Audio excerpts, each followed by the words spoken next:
All right, so lesson 25 here, Jesus teaches about the Sabbath. Okay. We know that Jesus had stirred them up. He'd been healing at the end of the Sabbath on the one day when he was up near Capernaum. And he traveled down to Jerusalem. He healed that man, the paralytic man. Okay. He gave them the talk that said he was God the Son, because he spoke of his Father, gave him permission to do those things. He was equal. So the Pharisees are all, you can imagine, stirred up like a hornet's nest, right? They're not real happy. They really want to try to punish Jesus. We saw back up in the land of Galilee that some people had tried to even push him off a cliff. So Jesus is stirring up the hornet's nest, you could say. And now we're going to read from Matthew chapter 12 here and see how Jesus teaches more about the Sabbath day. Okay? So, follow along here at verse 1. At that time, Jesus went on the Sabbath day through the corn, and his disciples were and hungered, and began to pluck the ears of corn and to eat. But when the Pharisees saw it, they said unto him, Behold, thy disciples do that which is not lawful to do on the Sabbath day. So what were the disciples doing that the Pharisees didn't like, Courtney? All right, they're picking corn on the Sabbath. Okay? We wouldn't go out and harvest our garden on the Sabbath, but that's because we should have plenty of food in our house. Okay? We should have prepared ourselves. We don't live in a time when we have nothing. So we should be prepared. But the disciples here are picking corn. Now we don't know exactly why, but Jesus is going to explain when we keep reading here. So that's at verse 3. But he said unto them, Have ye not read what David did when he was an hungered? And they that were with him, how he entered into the house of God, and did eat the showbread, which was not lawful for him to eat, neither for them which were with him, but only for the priests. That's example 1. Example 2. Or, have ye not read in the law how that on the Sabbath days the priests in the temple profane the Sabbath, and are blameless? But I say unto you that in this place is one greater than the temple. And then a third example. But if ye had known what this meaneth, I will have mercy, and not sacrifice, ye would have not condemned the guiltless. For the Son of Man, that's Jesus, is Lord even on the Sabbath day. And when he was departed thence, he went into their synagogues. So, let's go through this teaching here. Okay? The disciples are traveling, and they're hungry, and they decided to pick some ears of corn. Okay? It's not as though they were gleaning their whole field. They weren't harvesting their whole field. Sometimes, sadly, we see people make an excuse to work on Sunday when they really don't. I could get off or I wouldn't have to work, but I'll just do it anyways because, it's because I do this job. No. If a farmer says, or if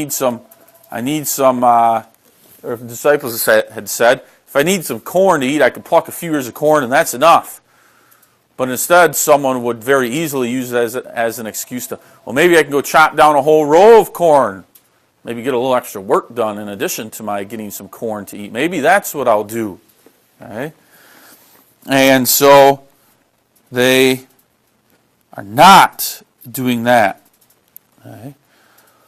So they're able to eat this here, and then we see Jesus gives this good example. He says, hey, what about David? He was not allowed, it's forbidden to eat of the bread on the table of showbread in the temple. That was wrong. At that time it was a tabernacle. But they were not allowed to do that. God had forbid it.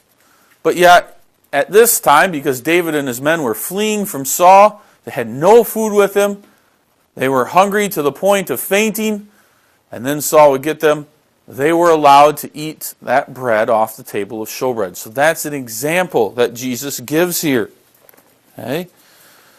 So, the Pharisees, though, they don't see it that way. They have very closed minds. Well, the picking of the corn, that's harvesting. And, if you take those corn kernels and you take them off of the cob, of course, that's That's another job that you're not supposed to do. And the eating, probably they would accuse you of saying, hey, you're putting that corn in between your teeth. That's grinding corn on the Sabbath day. You can't do that. Okay, they had all those rules. They were real nitpicky about everything. Well, Jesus teaches them here the true spiritual meaning of that text. Okay? There's 3 examples that he gives for the support of one's life. Okay? If you need to do something, okay? If Logan had absolutely nothing to eat and he was starving hungry to the point that he was going to faint or pass out, well, yes, then Logan could maybe go out to his garden and start doing a little bit of harvesting on picking some beans and maybe a few potatoes that he can eat on the Sabbath day. Or going out into his orchards and picking some apples so that he's got something to eat, okay, so that he doesn't starve. So only when we're nigh unto death, Jesse breaks his arm, falls down the stairs in his house, the bone protrudes through. Well, Pharisees say, tough luck, Jesse, you're going to have to tough it out. No driving to the hospital today. Well, Jesse could bleed to death. Okay? He needs help, so that's an okay thing to do. Okay? So that's one example Jesus gives. The other is for the service and worship of the Lord. Reverend Geikelar, he's working on Sunday, as all the ministers are. Some might say, well, the ministers, they're working. How come I can't work? The elders, too, they're working on Sunday.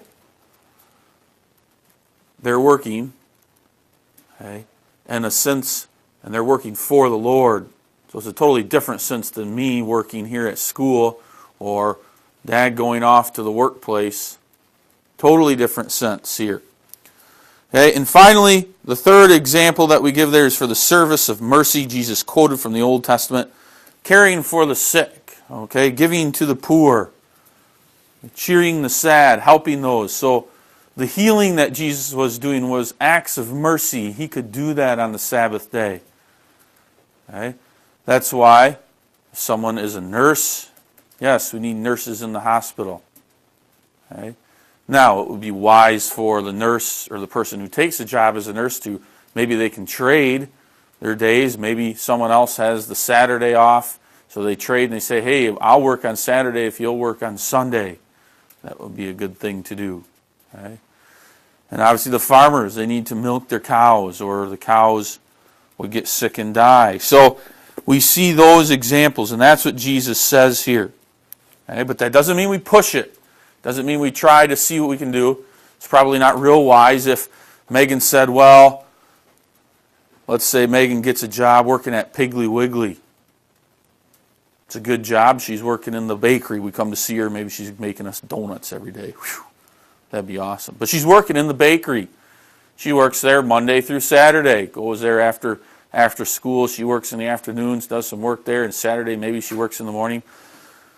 Well, what should you do on Sunday, Megan? You go to church, rest. Okay? Now, the farmer, he needs to milk on Sunday, but does Megan need to? But Megan says, wow, maybe I can sneak around this rule of God here. I live in Wisconsin. There's lots of farming.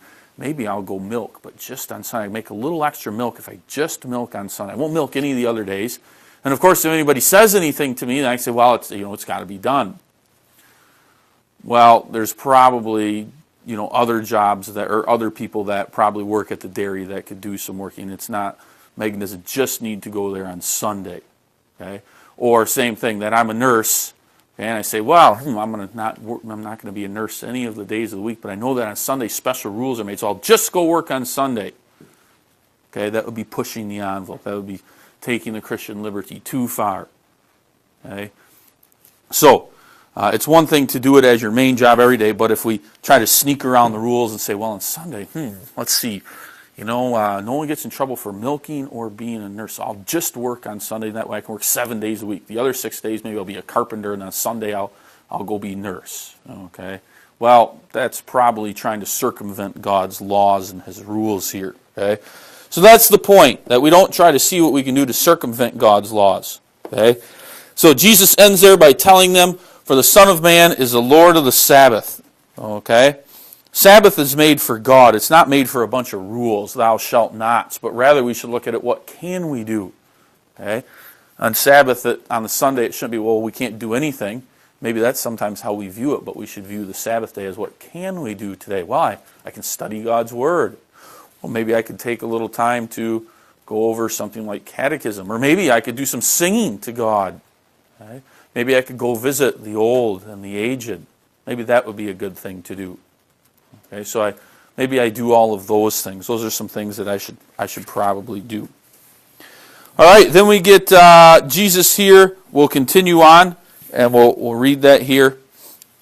Okay, so pick up at verse 9 of Matthew chapter 12. Jesus got done speaking to the Pharisees there, and then they go on. And when he was departed thence, he went into their synagogue.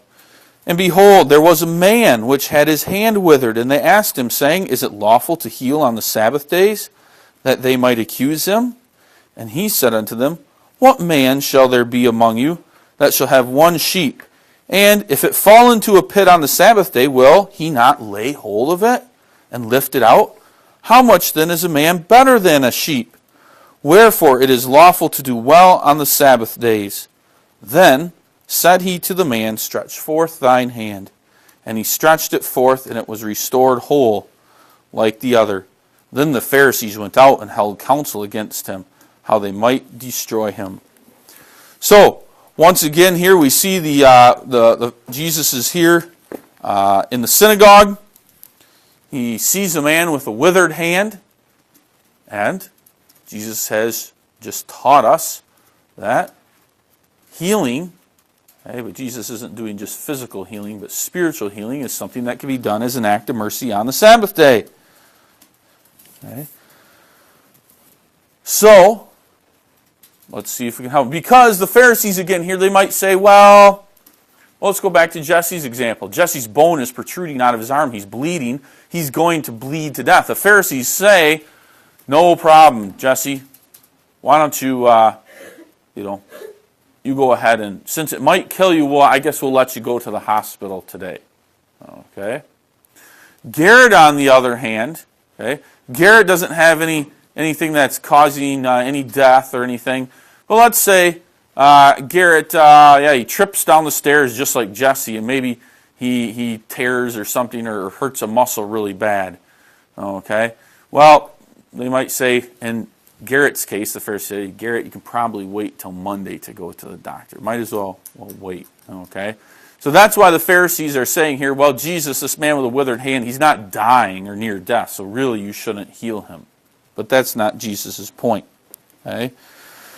So, Jesus teaches the men there, okay, and he gives them example what they do. Well, you have a sheep, and it might not die in that ditch. It falls down into a pit or a ditch or something, and obviously the sheep can't get out.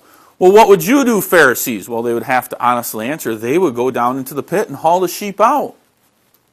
It might survive there, but it wouldn't be healthy for it. So they'll haul it out. So again, the Pharisees are holding themselves to a different standard than what they're holding everybody else to. So Jesus gives them that as an example. Once he gives that example, he tells that man to stand out, and he heals him. Okay? He heals them. So, the Pharisees, they're not real happy, and so they then go out. They went out and held counsel how they might destroy him. So here they're beginning their plots. How can we trap him? Can we capture him? What law can we accuse him of? Because remember, although they have the assembly of the Sanhedrin that might meet, in the end, they need to also convince Pilate or the judges in the land, Herod maybe, that Jesus has broken a Roman law. And that's the only way they're going to get anywhere. The Sanhedrin can do something, but not very much. So they need to convince that there's a Roman law that's been broken. So they're probably meeting and trying to figure it out, and they can't come up with anything just yet. Okay? They can't make any final, because according to them, of course, he's broken many Jewish laws, but that's not going to hold up in front of Herod or Pilate. So they plot to kill him, but Jesus' hour of death has not yet come, so we know that that's not going to happen. And that's why we get verse 15, but when Jesus knew it, he withdrew himself from thence, and great multitudes followed him, and he healed them all, and charged them that they should not make him known. Okay? So Jesus removes himself away from those Pharisees, and he goes and he does a bit more healing. He also goes out at this time and calls the rest of his disciples that we'll begin to see.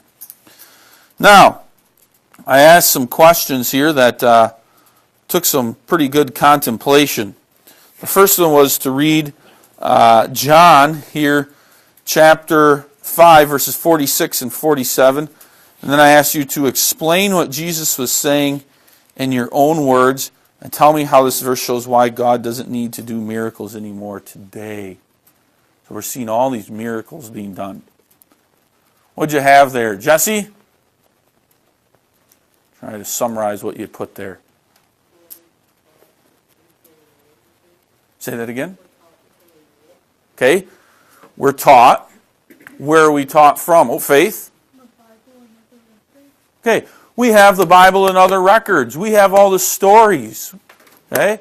The people living at this time, they didn't have Matthew, Mark, Luke, John, Acts. They didn't have any of those things written down. So they needed signs and wonders. But God doesn't need to do signs and wonders anymore. We have God's Word. So if that's not enough for us, then we're just like the parable of, we eventually get to the rich man and Lazarus, where the rich man tries to tell Abraham, hey, send a dead person back. Scare my brothers in a sense, and then they'll believe. And Abraham says, no, they have enough. They have the law and the prophets. They were already taught. So if the Bible isn't good enough for them, there's nothing we can do for them. Okay? So that's that there. And then the next one, try your best to tell me in your own words what Jesus was teaching in verses 3 through 7 of Matthew 12 about the 3 types of good work one can do on the Sabbath. We said that there. What are the 3 reasons that one can do work on the Sabbath? Give me one. Micah. Okay? Do the work of God, preaching. That's allowed. Grant. Okay? An act of mercy. Help someone who's dying. Or help someone who's very sick. Or take care of those who need it. And what's the other one? The first one that we kind of gave. So in a sense, it's kind of tied to an act of mercy. But if we're near death, we can do something about it. Okay? Like we said, Logan's going to die if he doesn't go to the well and get a drink of water. Again, we don't have those problems today. So that rule that we see there really doesn't apply that well to us today because we have so much food. There's no reason that I should say, oh man, I ran out of sour cream for my mashed potatoes today. Well, I guess I'm going to die. I'm going to go to Piggly Wiggly today on Sunday and get some sour cream. What could you do, Jesse, as an option? Instead of maybe borrow some, or Logan, eat it without some sour cream, or maybe pick something else to eat. Okay, we have so much in our houses. It's not like the Bible times where many times you would go out daily and buy your bread. Okay, it was a very common thing. People didn't have kitchens a lot of times in their house, so they would go to the market and they would buy their things in the afternoon that they needed for that dinner. They would go out and they would buy their bread and they would buy their fish, and they could take it home and cook it over the fire and eat it that evening. Okay? And that was what they had. They didn't have other food in the house. So that on Saturday, or actually for them on Friday, they would probably buy 2 loaves of bread. And maybe they would do some things to get the food ready ahead of time so that it was enough for Sunday. But it was possible, like we see in the case of the disciples, they had no food. It was Sunday. They were nigh on fainting, probably because they were without food, so they picked the corn in the fields. We don't really see that anymore. Kenton doesn't have to walk 2 miles to go get a bucket of water, right? Just turn on the old tap and out the water comes. Works just fine. Okay? So we don't need to worry about that. We don't need to do that. Okay? All right, and then finally, read Galatians 3, 24, 25, and 26. And in your own words, what is this verse saying? How can it be applied to this lesson? We have the word schoolmaster in those verses.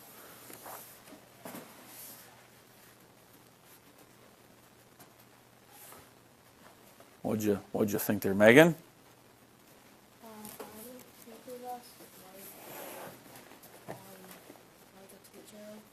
Yep.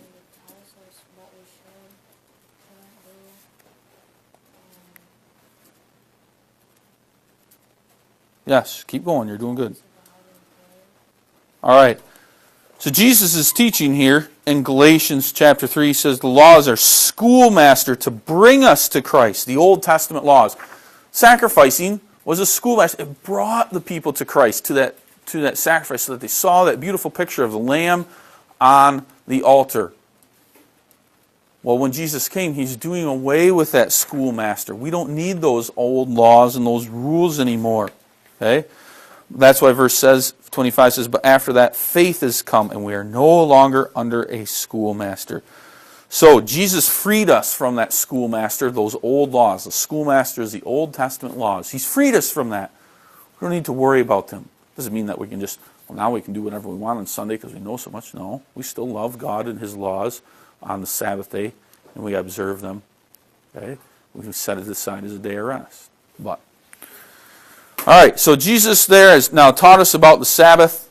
Okay? Tomorrow we'll get into the Beatitudes the next few days. Okay? We'll take a look at the Beatitudes that we see there, Jesus' Sermon on the Mount.